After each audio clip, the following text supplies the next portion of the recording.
ఈ తమలపాకులు మన తోటలోయేనా అన్నా? మన తోటలే అమ్మా.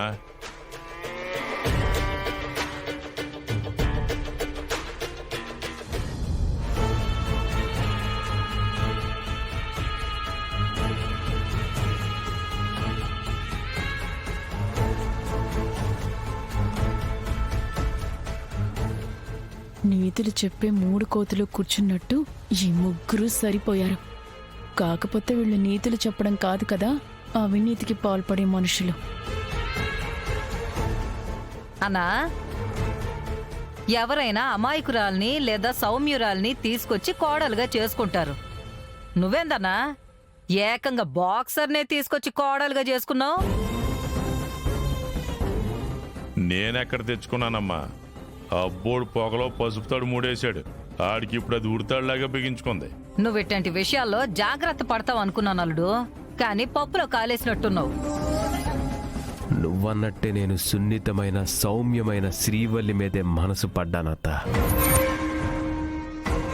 అడిగితే గంగ పెళ్లి కొప్పుకోడని బలవంతంగానైనా తాలి కడదాం అనుకున్నా.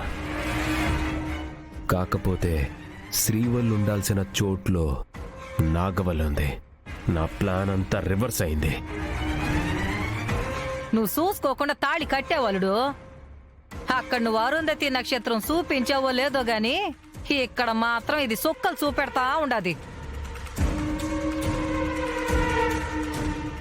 వచ్చిన పని చూసుకోకుండా మా మీద పడతావేంటి పాపాలు? చూసావా అన్నా, ఇంతకు ముందు వదిన్ని ఎన్ని మాటలు అన్నా కానీ కుక్కిని పేన్లా పడుండేది. ఇప్పుడు తన కోడలన్నా పాములాగా బొస్స కొడతా ఉండాది. ఇంతవరకు మీ అన్నయ్య వాళ్ళు చేసినవన్నీ భరిస్తూ వచ్చాము. ఇప్పుడు నీ చూపు ఇంటి మీద పడింది. ఏం జరుగుతుందో ఏమో. ఏం జరుగుతుంది? నా సెల్లొచ్చి 2 రోజులు అవుతుంది కదా. ఇప్పటి వరకు అందరూ బాగానే ఉన్నారు కదా.